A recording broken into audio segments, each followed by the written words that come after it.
dama xamul nan la ñu def ba installer cette situation de haine bu exister entre d'abord les hommes politiques après léegi dafa dem ba nga xam ne dafa dem ba ci nit ñi. oui parce que aussi nit yi des fois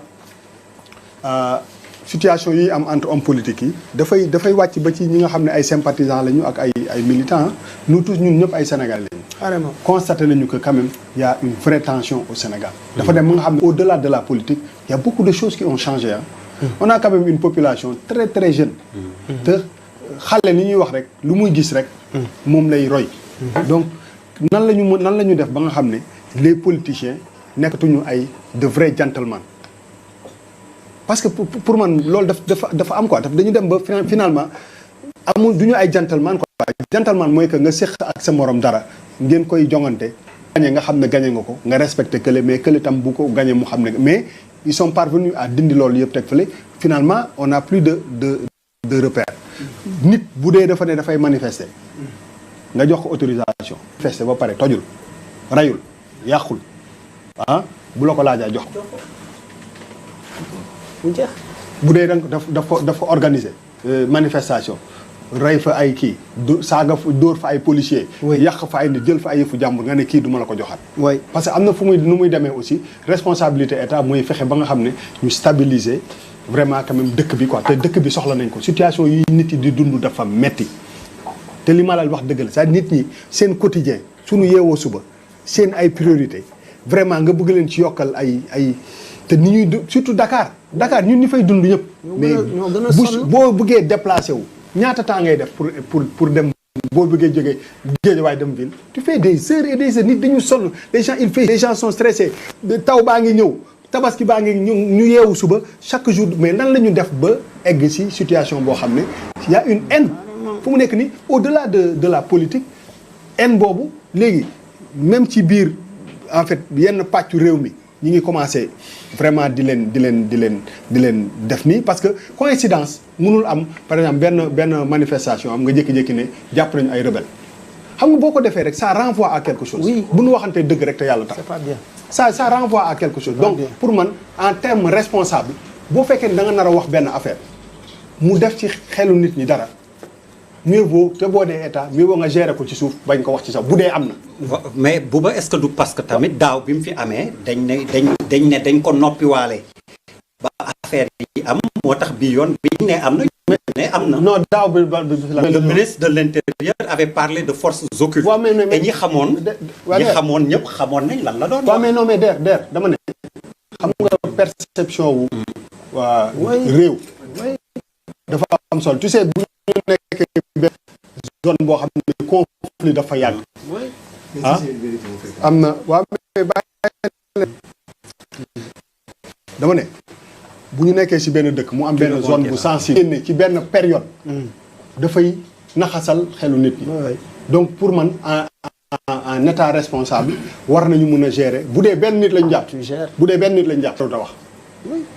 bu dee benn nit lañ jàpp jarut a wax parce que mën na nekk lii mën na nekk leneen mais je pense que il faut que ñu dellu si waat si lan mooy suñu rôle politicien yi lan moo indi situation moo nekk ñu nar ko dund fii ak 2 ans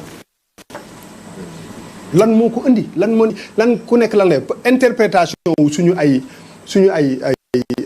constitution ay conseil constitutionnel 3e mandat 2e mandat loolu moo ñuy indil problème à chaque fois bu ñu ko amee yéen a ngi jël ay exemple ci ay 2012 mais c'était le même problème pourquoi en Afrique à chaque fois que bu ñu commencé al affaire mandat ak affaire problème am ak loi ak ay constitution rek moo ñuy indi problème parce que tout simplement c'est pas clair on cherche tout le temps des brèches yu ñu mën a accroché wu pour légitimer yenn affaires yi pour ne woy lii la mu nekk un débat intellectuel balaa may dee ku toog naan jurisprudence xam nga boo leen waxee jurisprudence Sénégal 100 personnes sénégalais yi leen di seetaan kenn xamu ci lan la c'est pas on n'a pas besoin de ce débat là gis nga des fois il faut quand même interprétation wu constitution beeg loi yi ngeen quand même indi ko ci niveau wu sénégalais yi mu nekk lu yennu maanaa su mu waay ñaar la ñett la benn la ñaar la benn la ñett la munoo fexe ñaar ba mu nekk ñett te dëgg moo tax ñu ne 1 2 3 1 2 3 du half du moitié. donc nañu indiwaat yéen dëkk yi ngeen nekk fii ñi ngeen fii en France mais y a des débats yoo xam ne mais ñaata at la ko gars yi réglé depuis ñaata at ñaata siècle non ñaata siècle yéen boobu ñaata siècle da nga naan mais tubaab bi moment bi ñuy réfléchir ci loolu ak ñun ñu toll fii en 2022 on a ces problèmes là c'est-à-dire les problèmes des mandats si on a un président qu'on a élu ci ab réew ñu ne la gagné nga 58 pour cent 2 pour cent 51 pour cent 52 pour cent gagné nga yaa gagné boo gagné ba pare nga dawal li nga war a dawal bu pare nga pare keneen ñëw amul beneen interprétation il faut pas ngeen jël débat bi parce que foofu la ñu jëm 2 ans yëpp xam nga lan nar a def ay spécialistes ñoo nar a toog fii ñiy toog fii ku ne di interpréter te loolu nit le Sénégalais lam n'a pas besoin de ça parce que boo buggee affaire bi non boo buggee affaire bi mu intellectuel mu am ay interprétation ay loi da nga koy am te si loolu rek ngeen loolu du fi am. non tu as posé un problème voilà voilà parce que non en fait en réalité plus l'affaire des partis politiques. voilà en réalité c'est l'affaire des Sénégalais.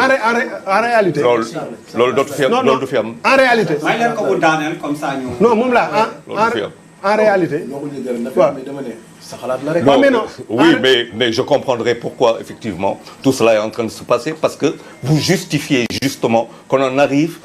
Comme Bouba a posé un truc, on était dans la bienveillance, nous sommes dans la malveillance. Non, le Sénégalais était... Déjà, le débat là, il y a un troisième. Mais c'est vous qui l'avez levé. Mais vous, c'est vous qui l'avez levé. Le troisième mandat, c'est hors de question. Bouba reprend la main. mais parce que laissez-le finir parce que boo gisee ma jël man Sénégalais la boo gisee ma jël angle mais bu jotee ñu waxtaan si moo tax ma wax loolu su jotee ñu waxtaan ci du ma Zaïrois du ma Congolais je suis un Sénégalais comme toi mais tey jii nii loo xalaat ne peut-être que bëggoo ko man waxuma ne waxuma li am suba dama ne loo xalaat qu'est-ce que vous voulez nous plonger dans une période de troisième mandat et vous empêcher les gens d'être mais Charles yaa Gassama du ngeen ñu may xam nga tey jii du ngeen ñu may mu yeggali et puis vous reprenez la main ah oui ah mais suñu Gassama s'il te plaît votre projet est visible maintenant. Vous empêchez les gens d'être libres pour un troisième mandat que vous voulez imposer aux Sénégalais. accusation ngay wax ni man mosoo ma dégg xam nga Charles mosoo ma dégg ma wax ci troisième. mais man maa doon wax de. mosoo non mais Charles moo ko. waaye mun naa ma el ma dugg. non je. man su bàyyi rek ma bàyyi. mais je disais li ma doon wax mooy personne n'est à l'aise entre ñaari partis yëpp. si quand on parle d'histoire d'interprétation kii ngi waxi pour ça dañuy bëgg a fal kii loolu yëpp ñun fekkee nañ ko dama ne mbir mi am na nu muy leeree ce débat là du posé wu te bu débat bi posé wul ragal naa ni xeex yu metti yi du am. oui. 2011 2012 ñaata nit ñoo dee. 15. 15 personnes. c'est-à-dire que benn nit bu dee si ay problème d'autorisation. de trucs mais jaru ko non d'autorisation de manifester wala de se rassembler d'autant plus que defoon nga ko amul problème mais jarul benn bakken bu dee jarul benn donc aujourd'hui dañu war a dépasser loolu parce que bu ñu régler problème yooyu manifestation yu bëri day wàññeeku nee naa la manifestation yi fi gën a mag yi fi gën a indi coow ci loolu la ci boo seetloo dëggantaan on était là pourquoi on ne règle pas voilà xam nga c'est bien xam nga tey jii nii su ma déggee ñu ne jotagul waaw damay su ma déggee ñu ne jotagul man damay c'est-à-dire que non c'est à la limite mais qui a le pouvoir de décider voilà attends kan moo am pouvoir de décider kañ la war a jot ak kañ tey jii nii en France fii Macron mooy décider ndax moom mooy bu ko mandat bi jeexee mooy décider est-ce que bële day am wala du am. Non, je pose une question. Mais est-ce que yow tamit yow yaay décider quand est-ce que la personne doit. C'est exactement non mais xam nga lu tax ma war a décider. Non quand c'est clair. Quand c'est clair. Voilà kenn bàyyi ma egg. Non mais qu'est-ce que da nga ma poser question. dama ne gis nga donc vous avez un projet de troisième mandat. Non Charles man waxuma ay accusation gratuite. moi je parle même pas. Mais non. gars yi bàyyi la ma daaneel ma ci poser question je vous réponds. li ma xalaat ma mais maa ngi doon daaneel de. problème bi du man li ma xalaat. wala li nga xalaat wala li président Macky Sall xalaat wala lu Ousmane Sonko xalaat dama ne jot na fii ci Afrique que ces débats là ne se posent plus nit amul maxaama que tu sois président de la République que tu sois roi gis nga Angleterre am na fa reine d'Angleterre kooku yàlla may na ko loolu mu toog ba incha allah génn yàlla na yàgg àddina doomam remplacé ko loolu ñoom ñoo ko am si seen xaalis ñu jël ci seen kanamu ndaw si def ko ci ñoom ñoo ko am mais ñun amul benn nit muy du président de la République à qui que ce soit pour que nga mën a décider kañ la affaire bi di changer ñu naan jotagul xam nga fan lay jotee di nga tant que ñi ngi wax jotagul mooy que on n'a pas réglé notre problème mooy que jotagul boobu question boobu moo waratul exister mais Charles il vous a déjà allez Papis Diaw Gassama déglu leen Papis Diaw je violerai pas la constitution loolu wax mais il s'agit pas de Gassama